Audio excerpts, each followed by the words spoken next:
A lo largo de los años, el avión se ha convertido en uno de los medios de transporte más rápidos y seguros. El primer avión, después del de los hermanos Wright, data de 1890 y fue desarrollado por el francés Clement Ader.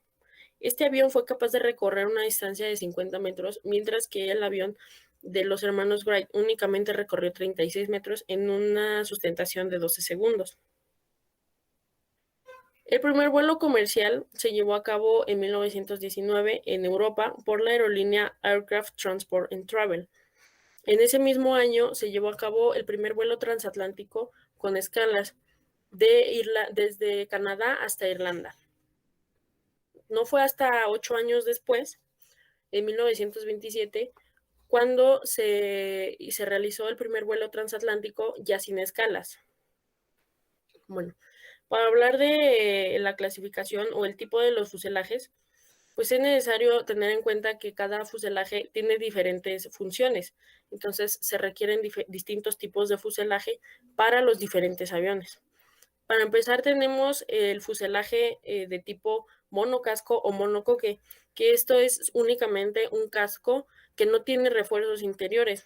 Tiene aros, bueno, está compuesto por aros, cuadernas, anillos y mamparos y pues una cubierta exterior reforzada.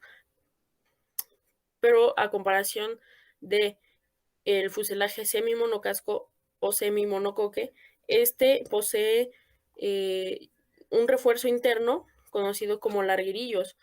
Son cuadernas que están a lo largo del fuselaje en el eje longitudinal y también tiene mamparos de presión, los cuales pueden delimitar una zona de presurizado. Por otro lado, tenemos el fuselaje de Pratt, que estas son únicamente vigas que recorren el fuselaje a lo largo del eje longitudinal, que se llaman largueros. Este tipo de fuselaje se utilizaba principalmente a principios de la aeronáutica, ya que pues se usaban comúnmente para crear bosquejos o prototipos de alguna aeronave. Actualmente se pueden utilizar este tipo de fuselaje en aviones muy pequeños, pero reforzados con algún material como tela o madera. También tenemos una clasificación del fuselaje, empezando, bueno, dependiendo también de la función que el avión vaya a desempeñar. Por ejemplo, tenemos el fuselaje para un vuelo subsónico. Este tipo de vuelos son comunes en la aviación comercial y de carga. Son aviones que pueden viajar a una velocidad por debajo de la velocidad del sonido. Por otro lado, tenemos el tipo de fuselaje para un vuelo supersónico. Estos aviones pueden viajar a velocidades más altas que la velocidad del sonido, como puede ser el caso del avión Concorde, un avión francés que estuvo en funcionamiento de 1976 hasta el 2003, fue cuando lo descontinuaron.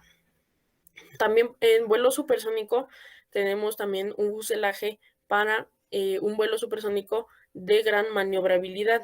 Esto quiere decir que pues tiene esa facilidad de hacer, digamos, maniobras o en en algún espectáculo aéreo, por ejemplo, son capaces de hacer diversas piruetas en el aire con gran facilidad. Estos aviones pequeños como los aviones de combate, por ejemplo, el avión F-5 de la Fuerza Aérea Mexicana. También tenemos el fuselaje para hidroavión, que el hidroavión pues es un avión capaz de despegar y aterrizar en una superficie acuática. Y estos también pueden ser llamados anfibios por la facilidad que tienen de despegar y aterrizar en agua o en la tierra. Y por último, tenemos también el fuselaje para vuelo hipersónico. Este vuelo hipersónico se utiliza en aviones con una velocidad hasta 5 veces mayor a la velocidad del sonido. Principalmente el vuelo hipersónico se está viendo más como una alternativa futurista. Por ejemplo, el avión que vemos aquí es el avión chino Xingkong 2, que fue capaz de alcanzar una velocidad de 7.500 kilómetros por hora en 2018, gracias al diseño de su fuselaje. Bueno, entonces vamos a comenzar a hablar de las herramientas más comunes. En el sector lo que realmente importa es que la fiabilidad del servicio debe ser alto. ¿A qué quiero decir con esto? Pues que debe ser de mejor calidad posible. Los técnicos involucrados deben de estar altamente calificados. Las herramientas también son utilizadas por los mecánicos de aviones que van desde lo más básico como las llaves fijas hasta las más especiales como es un trenzador.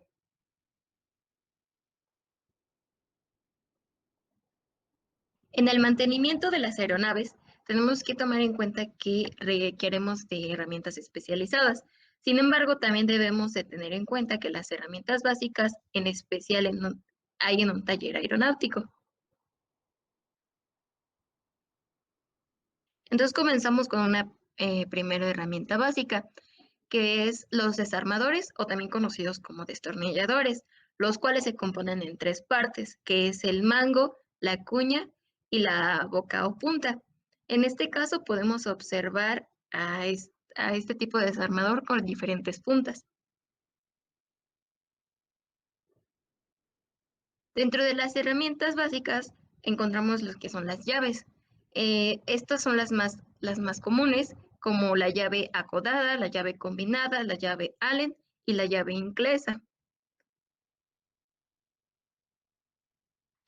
Aquí podemos observar un trenzador o pinzas de frenado, pero ¿para qué nos sirven estas pinzas de frenado?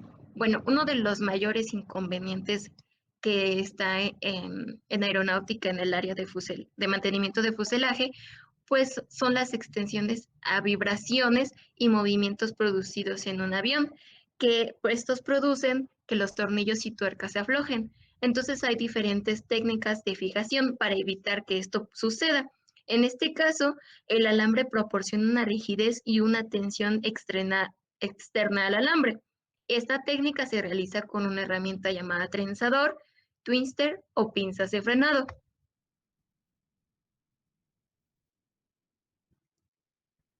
En el fuselaje tenemos que tomar en cuenta que pues trabajamos con muchos materiales, principalmente pues materiales rígidos, por lo que es necesario una herramienta que sea capaz de cortar cualquier de estos materiales.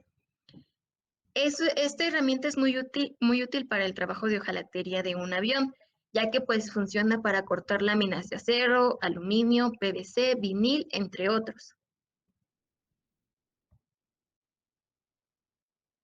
Continuamos con las brocas de accesorios utilizados por taladros. Esta es igual una herramienta común que podemos tener en nuestro propio hogar.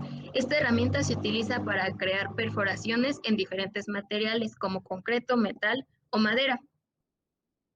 El avellanador. Bueno, esta es una herramienta utilizada para ensanchar barrenos.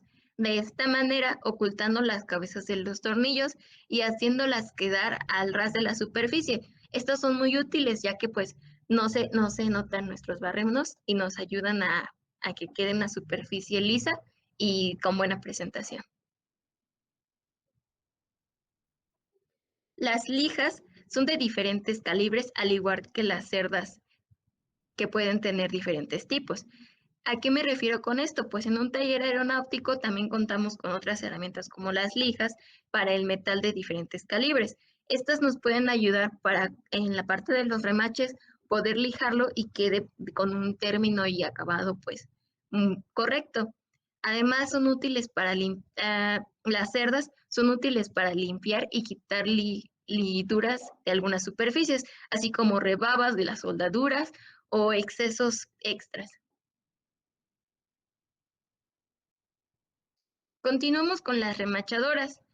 Las remachadoras son muy importantes dentro del mantenimiento del fuselaje de un avión. ¿Por qué? Pues porque todo está armado por medio de remaches.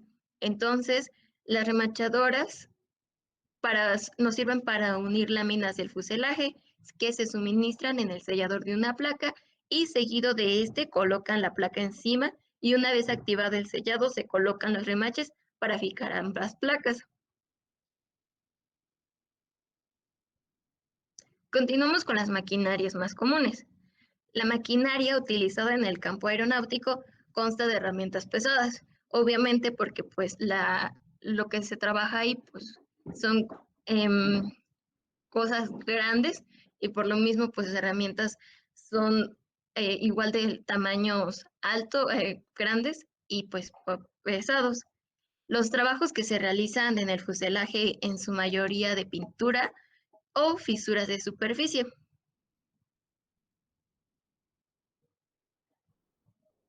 Los gatos hidráulicos nos sirven para desmontar para desmontar el tren de aterrizaje. Además de los gatos hidráulicos, existen otras herramientas que facilitan el mantenimiento del avión. Se necesitan herramientas especializadas para crear trabajos limpios. Las fresadoras también son utilizadas en los talleres de mecánica, pues estas nos ayudan a desarrollar diferentes trabajos, ya que su principal función pues es crear piezas de determinadas formas. Existen diferentes tipos de fresadoras, la fresadora horizontal, la fresadora vertical y la fresadora universal, que pues involucra la horizontal y vertical. Tener una fresadora en tu taller es indispensable, ya que pues te puedes ahorrar muchos gastos y son demasiado útiles. El esmeril lija de las superficies deseadas con un disco y con una textura. Un esmeril nos puede ser de gran uso igual en un taller aeronáutico porque este nos ayuda a sacar, a cortar material de nuestras piezas. Esto hace que, por ejemplo, si quieras utilizar o realizar alguna pieza en un torno y no tengas alguna herramienta con la cual puedas realizar algún corte, el esmeril te puede ayudar a producir en un perfil algunas puntas de corte. También son muy utilizadas para realizar diferentes piezas.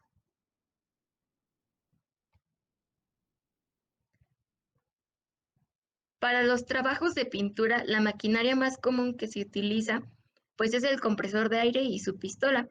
Las pistolas para pintar equipos pues permiten pulverizar y pintar, barnizar utilizando la presión del aire para aplicarla sobre una superficie.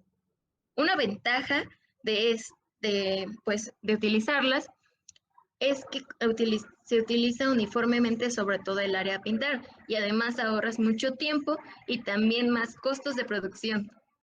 También dentro de la maquinaria utilizan mucho el dock aeronáutico, que es una plataforma de un solo nivel. Estas plataformas pueden llegar a ser pueden llegar a abarcar todo el fuselaje del avión.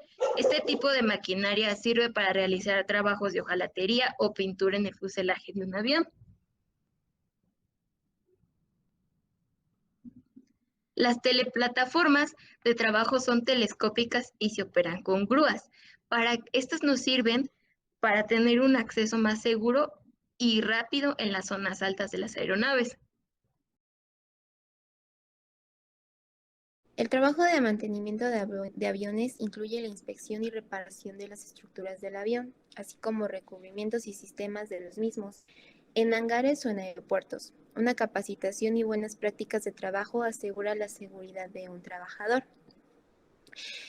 En cuanto al equipo de seguridad, el área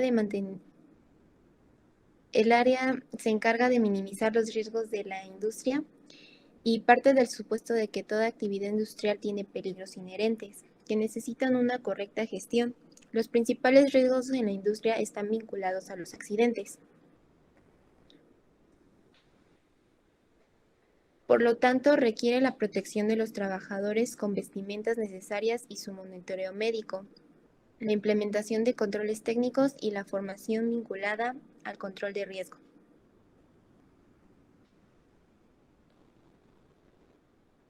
El equipo de protección personal pues se abrevia con mayúsculas y se abrevia como EPP. Comprende aquellos dispositivos y accesorios y vestimentas diseñados especialmente para los trabajadores para protegerlos contra las lesiones. Esto es uno de los conceptos más importantes en cuanto a protección personal y es básico conocer lo que es pues, el equipo de protección personal. Existe una ley que habla sobre accidentes del trabajo y enfermedades profesionales. Es la Ley 16.744. El artículo número 18 establece que las empresas deberán proporcionar a sus trabajadores los equipos e implementos de protección necesarios, no pudiendo en algún caso cobrarles su valor.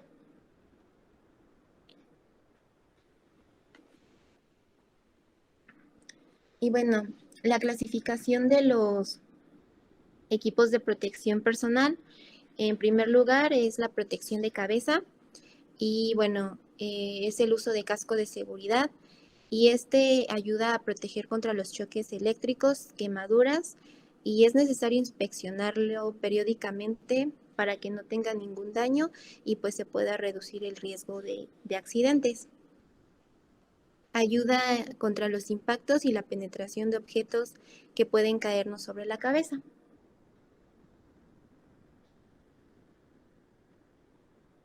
En cuanto a la protección de ojos y cara, bueno, todos los trabajadores que ejecuten alguna operación que tenga que poner en peligro pues sus ojos, especialmente por el desprendimiento de partículas, pues debe usar lentes resistentes a dichos impactos. Los lentes de seguridad protegen los ojos al frente y a los lados y estos ayudan a protegernos de las salpicaduras químicas. Las máscaras con lentes de protección están formadas de una máscara provista de lentes para filtrar los rayos ultravioletas e infrarrojos. Puede ser en este caso una máscara de soldador cuando se requiera soldar alguna parte del avión.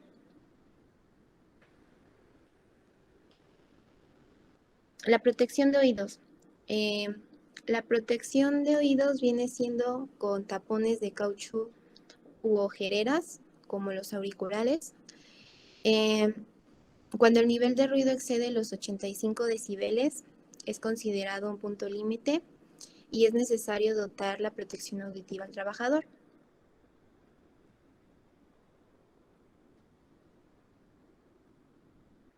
En cuanto a la protección de vías respiratorias, ayuda a proteger contra determinados contaminantes presentes en el aire y estos no se deben usar cuando se contenga menos del 16% de oxígeno, porque puede ser peligroso para la vida y para nuestra salud.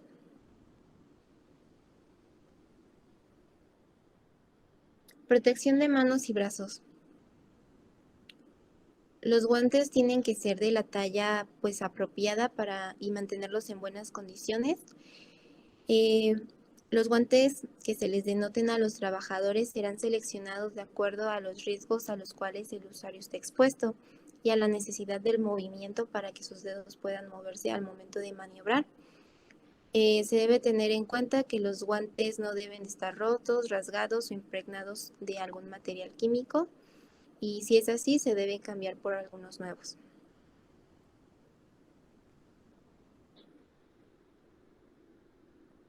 La protección de piernas y pies. El calzado de seguridad pues debe proteger el pie de los trabajadores contra la humedad, sustancias calientes, superficies ásperas o sobre objetos filosos y contra la caída de objetos. Asimismo, debe protegerlos contra el riesgo eléctrico.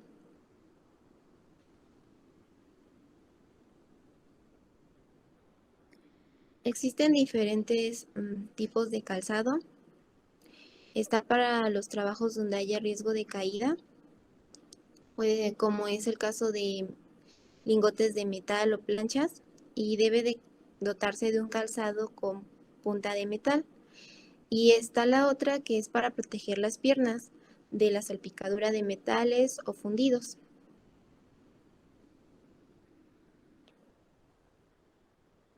Los cinturones de seguridad.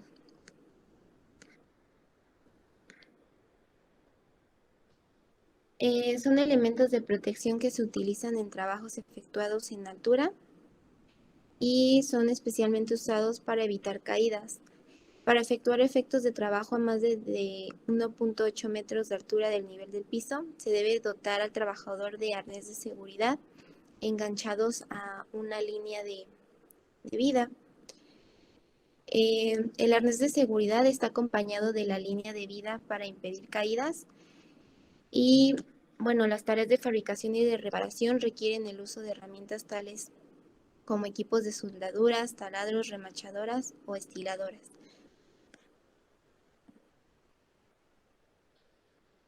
En cuanto a la ropa de trabajo, esta no debe de ofrecer ningún peligro de engancharse o quedar atrapado en alguna superficie. Al momento de seleccionar la ropa de trabajo se debe tener en consideración que pues el trabajador va a estar expuesto y se tienen que seleccionar los materiales necesarios para reducir los riesgos mínimos.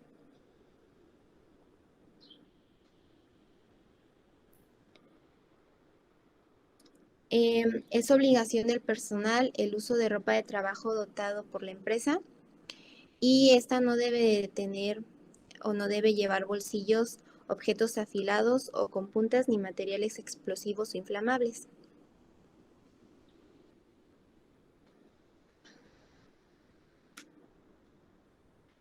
En los señalamientos de seguridad, bueno, son aquellos que resultan de la combinación de una forma geométrica, un color, un símbolo o un pictograma. Estos tienen determinado una relación con la información que se requiere comunicar de forma simple y rápida. Según su significado, las señales se clasifican en prohibición, que son aquellas que prohíben un comportamiento susceptible a provocar un peligro, de obligación que obligan a un comportamiento determinado, de prevención que advierten de un peligro y de información que pueden proporcionar la indicación relativa a la seguridad de emergencias, ya sea salidas pues, de emergencia y situación de los puestos de primeros auxilios o dispositivos emergentes.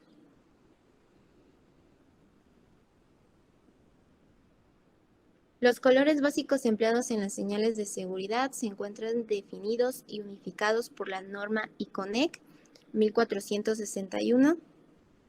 En esta imagen se puede observar una tabla donde está lo que es el color, el significado, indicaciones y precisiones.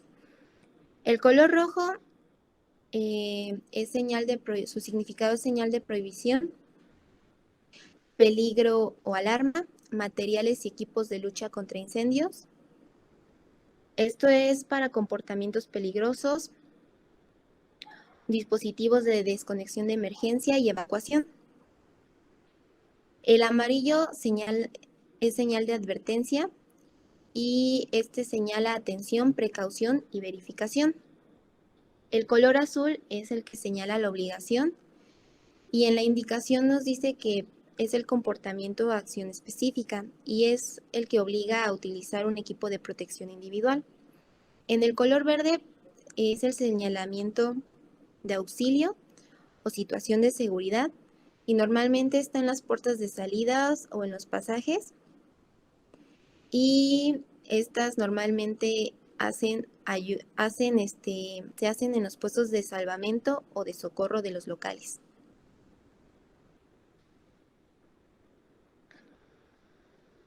Y bueno, el color azul se considera como color de seguridad solo cuando se usa de forma circular, como se muestra en las siguientes imágenes, como es el caso de uso de calzado, uso de máscaras, uso de guantes o el uso de gafas. Un solo trabajador imprudente puede hacer inseguro todo.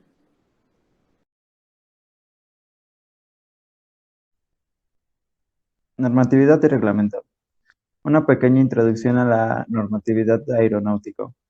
La Ley de Aviación Civil establece que en la presentación de los servicios de transporte aéreo se deben adoptar las medidas necesarias para garantizar las condiciones máximas de seguridad de la aeronave y de su operación, a fin de proteger la integridad física de los usuarios y de sus bienes, así como de la de terceros, para la cual otorga facultades a la Secretaría de Comunicación y Transporte para exigir a los concesionarios, permisarios u operadores que apliquen del servicio de transporte aéreo el cumplimiento de las disposiciones conducentes a alcanzar esa meta. A continuación le voy a mostrar las normas aéreas. La primera norma sería la norma 5.1, que sería la descripción de la organización general de la empresa, mediante la cual se detalla el área de mantenimiento. Además, incluyen las funciones, atribuciones y responsabilidades del personal técnico aeronáutico, que interviene directamente en las distintas actividades de mantenimiento en línea de aeronaves, motores y sus componentes. La siguiente norma sería la norma 5.2. En esta es la descripción de los datos técnicos de las aeronaves. En esta sección se deben indicar las características de las mismas, con que cuenta el concesionario, permisario o operador aéreo. Esta se basa en 4 puntos. El primer punto sería marca, modelo, número de serie y matrícula de aeronave. También con el año de fabricación, con la fecha de inicio, de operación de la aeronave y de la empresa y autonomía. El siguiente punto sería el peso vacío, peso máximo, certificado de despeje, número de pasajeros o capacidad de carga según aplique. El siguiente punto sería marca, modelo, número de parte y potencia o empuje del motor o motores. El último punto sería marca, modelo y número de parte de la hélice o rotor. La norma 5.3. La norma 5.3 indica el nombre de los talleres aeronáuticos, su número de permiso o certificado con los que tienen contratados los servicios de mantenimiento para sus aeronaves. La norma 5.4. En esta es la planta del personal. Todo personal en el área debe respetar todas las normas para así evitar un accidente. La norma 5.5. En esta es la capacitación. Todo aquel trabajador deben de tomar las capacitaciones que le pongan los concesionarios. La norma 5.6 tiene que ver un poco sobre la capacitación, que es la información técnica. Todo aquel debe de tener, aunque sea un poco de conocimiento, de información técnica, por si se da un arreglo de emergencia. La norma 5.7 vendría siendo equipos y herramientas. En esta es responsabilidad de los concesionarios contener en el manual una descripción completa del procedimiento o método correspondiente, mediante el cual controla la relación vigente del equipo, herramienta de precisión y de calibración, o materiales con que cuenta la empresa para efectuar los trabajos de mantenimiento. Norma 5.8. Sería procedimientos de mantenimiento.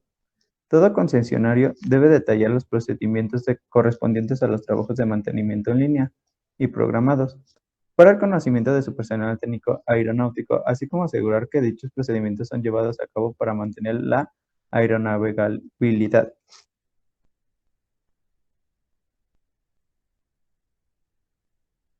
Norma 5.9. Manejo y control de calidad de combustible y lubricantes.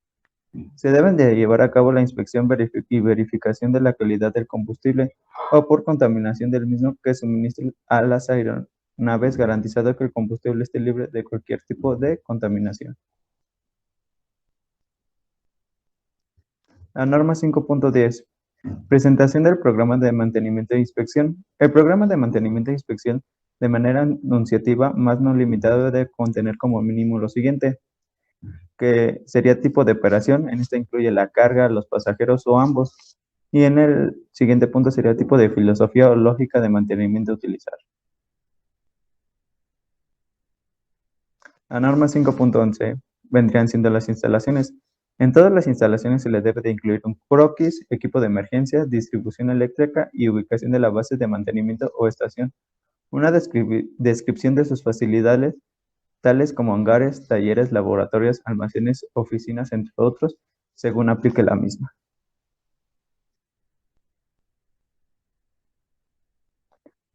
La norma 5.12 son requisitos de presentación del manual. Para que el manual general de mantenimiento, así como programa de confiabilidad, sean revisados y de proceder autorizados por la autoridad aeronáutica, el concesionario, permisario o operador aéreo debe cumplir con lo siguiente.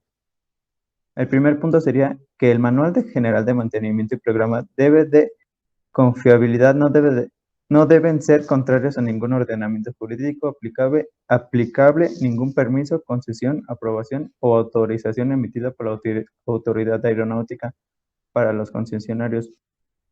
El segundo punto sería elaborarse en formato electrónico no editable estructurado por secciones que faciliten su revisión y consulta. El tercer punto, contar con un control de revisión, índices, introducción, definición y abreviaturas, como también capítulos, entre otros, e indicar una línea vertical, el cambio realizado al párrafo o texto del documento. Y por último, tener un control de distribución incluyendo política, procedimientos, responsabilidades y limitaciones de la edición, impresión, distribución, uso, así como el control de esta información entre su personal, así como de las personas o áreas encargadas de este documento en su distribución, actualización o vigencia.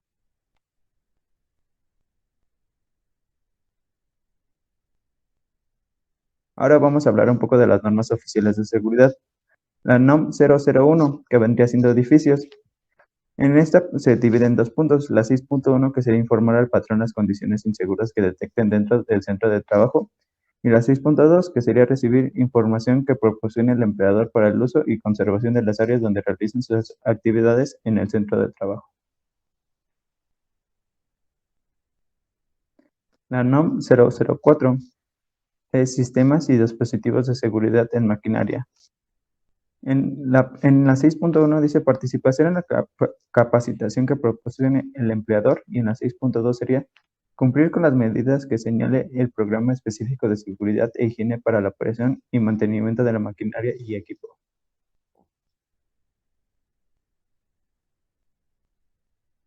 La NOM 017, equipo de protección personal.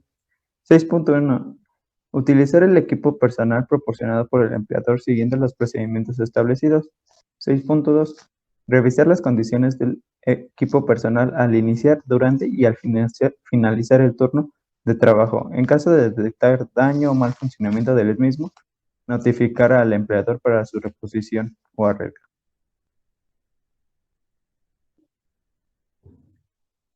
NOM 025, que vendría siendo la iluminación.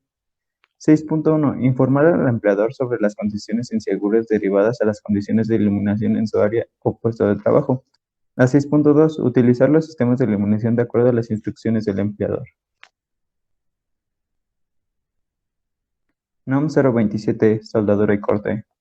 6.1, participación en la capacitación proporcionada por el empleador. Y la 6.2, utilizar al equipo de protección personal de acuerdo a las instrucciones de uso y mantenimiento proporcionadas.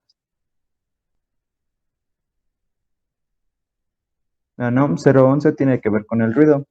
En la 6.1 nos dice que se deben de someter a los exámenes médicos necesarios de acuerdo al programa de conservación de la audición. En la 6.2 sería utilizar el equipo de protección personal auditiva proporcionada de acuerdo a las instrucciones para su uso, mantenimiento, limpieza, cuidado, reemplazo y limitaciones.